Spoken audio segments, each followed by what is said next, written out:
How are you today? I'm Melissa, and this is Hang In There. I'm really glad you're here. This episode is part of a series, and today, this one is for my friend. For the friendships we never meant to lose. Sometimes we think friendships end because people stop caring. But sometimes people are surviving, adapting, trying to get through each day. And years later, sometimes both people are left grieving something neither of them meant to lose. If you've ever looked back and wondered what happened to someone you thought would always be there, or if you've ever wished someone understood why you disappeared, maybe this conversation can put words to something you've been carrying. You can listen at your own pace. If it feels okay, take one slow breath with me. Let's begin. I've missed you, and not in the way people usually mean that. I feel like I missed your entire adult life. I missed watching your kids grow up. I missed growing older beside you, the way we always thought we would. We really thought we would. And I am so sorry. We lived just a house away from each other. We grew up together. We were inseparable. In those early years, we walked to school together every day and back home again. We carried our French horns. Those things were enormous and heavy. The only trouble we ever got into was passing notes in class. We had endless sleepovers. Remember the time you got stuck behind the bed trying to move it, and we had to be quiet so we wouldn't wake your parents? I'm stuck. We were laughing so hard we could barely breathe. We'd stay up eating jars of my mom's pickles and your mom's peanut butter cookies. And your mom's chili? I had never tasted anything like it. I spent so many weekends at your cabin. You all felt like a second family to me. And anytime New Kids on the Block was in town, we were there. Completely committed. Absolutely convinced they knew who we were. You were funny, quick-witted, confident in a way I always admired. We spent so much time together that people actually thought we were sisters. We drifted apart a bit toward the end of high school, but we still found ways to make time for each other. I remember going to an outdoor concert together, senior year. It was hot, and the headliner never even showed up. But we had so much fun. It felt like we were getting our first glimpse of adulthood together. Freedom, independence, figuring out who we were becoming. And then you went off to college, in another state. I was excited for you, and proud of you. Whether I said that enough back then or not, I really was. We stayed in touch through postcards and letters. Not all the time, but enough. Enough to still feel like us. It's funny, we had such a deep friendship that even when we weren't spending much time together, we still felt close. We still had that connection. You were off traveling the country and living somewhere completely different. And I was back here, unsure what I wanted, unsure what my life was going to be. And that's when I met him. And I was so proud to be with him. I wanted the two of you to meet. Even though life had taken us in different directions by then, you were still one of my people. So one night, we all went out together. We ended up at some sports bar. I hadn't been to many places where I could drink yet, and you and I were laughing about how grown up we felt, wondering if someone would buy us drinks like in the movies. We laughed about it. I didn't know that was such an awful thing to wonder. I remember the night ending quickly. I don't remember exactly why, or when we split off. But I remember what happened after. I was blindsided by the anger, and I didn't understand. I remember telling you that night that he wasn't the jealous type. The next day, and for days after that, I kept trying to figure out what happened. I asked what was wrong. I tried to understand.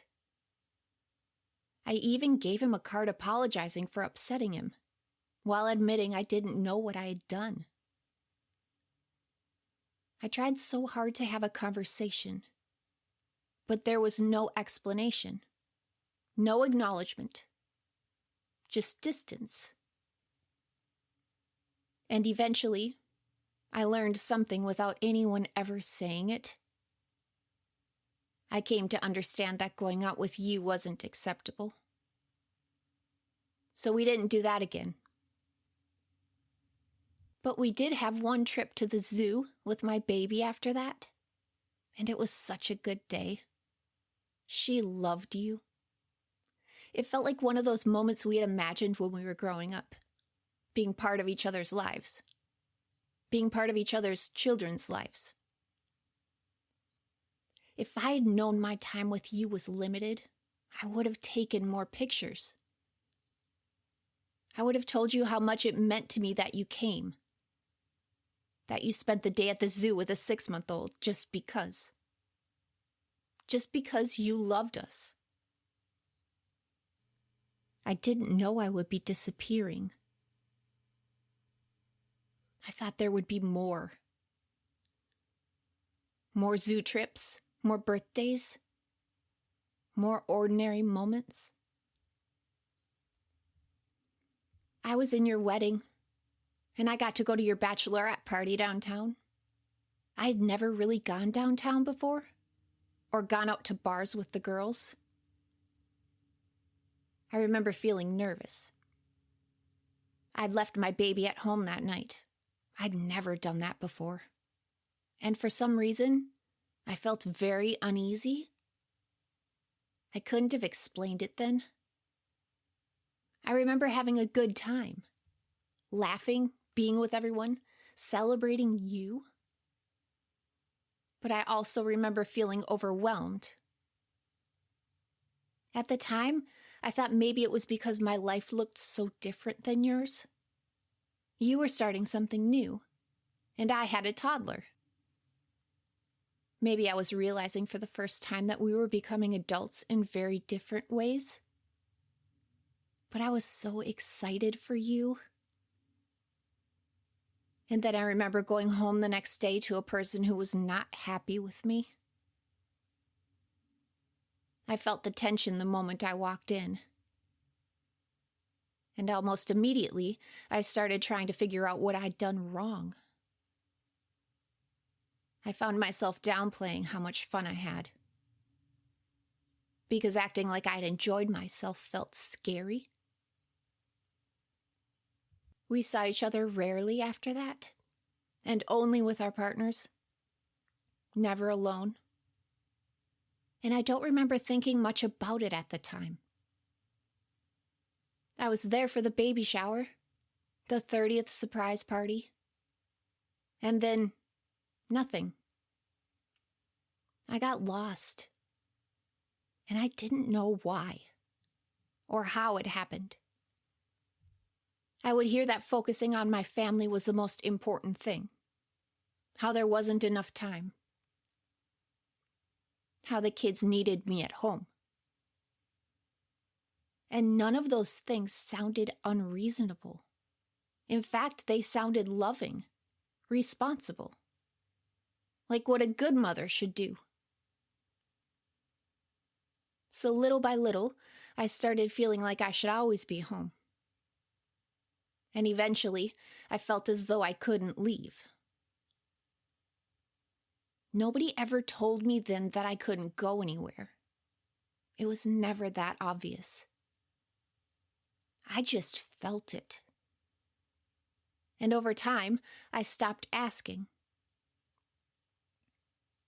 It was so hard to see. Nothing felt wrong all at once. My world just kept getting smaller. We didn't have cell phones back then, or at least I didn't. And eventually, you and I stopped talking completely. Looking back, it was surprisingly easy to disappear. I was trying to make sense of my life, just getting through each day. I was living in a fog, focused on my kids. And I didn't feel like I had enough of me to go around. Somewhere along the way, I started believing that loving my family meant needing less. Less space to be myself. Less friendship. I thought that was adulthood. I thought that was what being a good partner looked like. I didn't realize how much of myself I was letting go. So we lost touch. And I'm so sorry for that. You were the last friend I had. And I didn't see it happening then. But I did miss you. More than I let myself admit. I missed our connection. I missed the plans we had to watch our children grow up together. To be part of each other's lives. I missed the thought of growing older with you. And sometimes now, I wonder what it all felt like from your side. What you thought was happening. Did it seem like I stopped caring? Did it seem like I moved on? Did you think you'd done something wrong? I wish I could go back and tell you you did nothing wrong. You were still the person I wanted to talk to about everything. I just didn't know how anymore. And before I realized it, the years passed. Another decade. Not a word. Once I left, I found you again. And it was so good to talk to you. It had been a very long time. I don't think either of us really understood what happened. I certainly didn't have the language then to explain it. I was trying to rebuild when we first started talking again. I had just gotten settled in my townhome. But I had missed you. I remember one of our first conversations was on the phone in a Target parking lot. And just hearing your voice calmed me in a way I still can't fully explain. I realized that even after all that time, I still trusted you. That you felt familiar. The way you talked, the way you laughed. And for the first time in a very long time, I felt familiar to myself too. You knew me before he did. Before all of it. And somehow, talking with you reminded me of who I was before everything got so complicated. It reminded me that I was still my own person. It was so easy catching up, like it used to be. We just talked about marriages, kids, jobs, life, all of it. And I remember realizing something. I couldn't explain it then, but I felt it. Your stories were very different from mine. You had experiences that belonged only to you. You had girls' weekends, trips, interests, friends. You took time for yourself. You had a life that belonged to you, too. Not only as a mother, not only as a partner, but as yourself. And I remember thinking how unfamiliar that felt to me. I had spent so long trying to be everything for everyone else. I forgot I was supposed to still exist too. Since then, we've met up a couple times at the brewery. We sat there for hours that day. I remember being nervous, hardly touching my slushie. When we met up that day, I still had no idea what had happened to me. It was before the panic attacks, before the PTSD diagnosis, before I had any language for it. I still couldn't really explain why I had disappeared. Because the truth is, I didn't understand what was happening to me back then. But you deserved more than silence. And I need you to know I didn't mean to do that to you. I didn't mean to act like you didn't matter. Because you did. Our friendship mattered to me then. And it still does. I missed years with you. I missed growing older together. I missed watching your kids grow up. I missed watching you become who you became. I missed all of that. And my kids missed it too. They missed getting to know you. They missed watching me have a friend. Watching me spend time with someone I loved. Watching me laugh with someone who knew me before all of this. Watching me make room for a friend that mattered. And now, after all this time, I finally understand more about how it happened. And I know it wasn't because you weren't important to me. And it wasn't because I stopped caring. I didn't see it happening. And I wish I could have. I wish I could have protected more of myself, protected more of us. Fought for our friendship safely. But I couldn't. And that isn't fair. Because it wasn't just our friendship that disappeared. It was your family, too. All of those relationships. All of those ordinary moments we thought we would have. And I think we both lost something. Not just a friendship, but the version of adulthood we thought we'd get. The time together we thought was guaranteed. Remember when we went to the movie theater and saw Beaches? That was us. We were those girls, those women. And somehow, even as teenagers, we understood what that movie meant. We understood that friendship could become part of who you are. And we cried. I'm so sad that we didn't get the time we thought we would. The ordinary years, the birthdays, the random afternoons.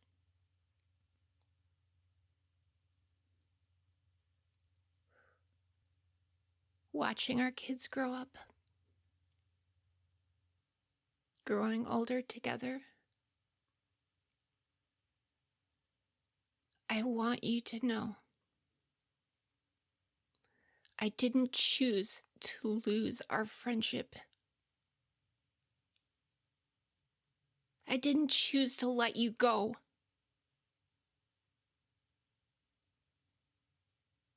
I just didn't know I was disappearing.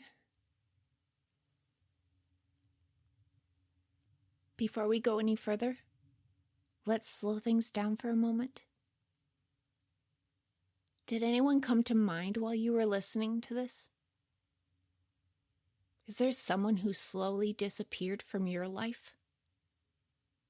Or have you felt as if you've slowly disappeared from your own without realizing it? Until one day you looked around and felt completely alone? Try to notice what comes up for you.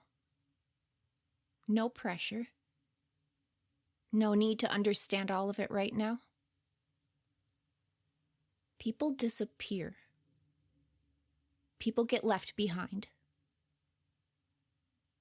And often, both people are grieving something neither of them meant to lose. Sometimes people are surviving things they don't understand themselves. There can be more to the story than we can see. Some relationships aren't gone. They're waiting for language. And when understanding arrives, it can be easier to find our way back to the people we thought we lost.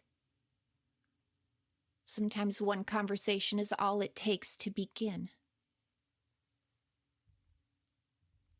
Right now, let's take one slow breath together.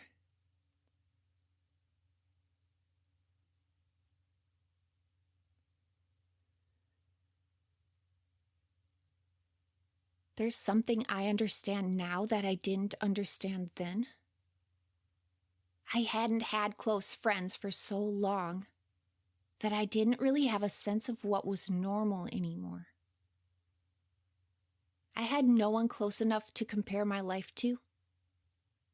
No one to say, that doesn't feel right. So I adapted. I went along with what caused the least stress, the least conflict, the least anger. And slowly, I became quieter, more anxious. And I stopped feeling like a good friend. And honestly, I don't think I could have explained any of it to you anyway. But sometimes I wonder if we'd been closer, would you have noticed? Would you have helped me see it? And then I think, how could either of us have understood something neither of us had language for? I missed who I was when I was with you. The version of me who laughed that hard. The version of me who trusted herself. The version of me who thought adulthood would be bigger. And that it would include you. For years I thought I failed you. I thought I didn't protect our friendship enough. I thought I let it disappear. And it's unbelievable to me that it's taken this long to understand. I didn't lose you willingly. I didn't stop reaching out because I didn't care. I stopped reaching out because I didn't feel safe enough to push. Or safe enough to explain. Or safe enough to stay connected. And that wasn't my fault, any more than it was yours. That realization is hitting me hard right now. Because for all these years, I carried shame for losing our friendship. As if it proved something about me. That I wasn't a good enough friend. That I should have done more. To someone living in a healthy relationship, this seems so simple, so clear. You stay connected. You call, you make plans, you explain. But to survivors, we have often been slowly conditioned to accept blame, to feel ashamed, to question ourselves. And when we keep losing the relationships closest to us, it becomes really easy to take that on too, to believe we caused it. And I think that's one of the hardest parts of coercive control to explain. It doesn't just isolate people. It can make people believe they caused the isolation. And once you believe that, or are told that about yourself, You stop asking questions. You stop trusting yourself. You stop looking for other explanations. And silence leaves room for someone else to explain your life to you, usually in a way that protects them. That's why losing friendships hurts so much. They aren't just people we love. They're people who help us see clearly. And when we lose that perspective, it can take a very long time to understand what really happened. And sometimes, the truth doesn't arrive until much later. And healing can begin with realizing you didn't fail the people you loved. You were surviving. And there's another side to this story too. If you're listening to this as a friend, the one who was left wondering, the one who spent years trying to understand, the one who thought maybe you weren't important anymore, I hope you can understand that you may not have had all the information. If someone disappeared from your life, it doesn't automatically mean they stopped loving you. Sometimes people are carrying things they don't know how to explain. Sometimes they don't understand it themselves. And sometimes, years later, they're still thinking about you, still missing you. And if you're hearing this as the person who disappeared, I hope you know this too. You're allowed to grieve what was lost. You are allowed to miss people. You are allowed to wish things had been different. But you don't have to carry all the blame. Not anymore. As we come to a close, we can slow things down for a moment. If it helps, notice where your body is right now. Feel the surface supporting you. Nothing needs to be resolved or understood today. You can take what felt helpful and leave the rest here. You can come back to this whenever you're ready. You don't have to carry this alone. Neither do I. This is Hang In There. Listen. Heal. Rise.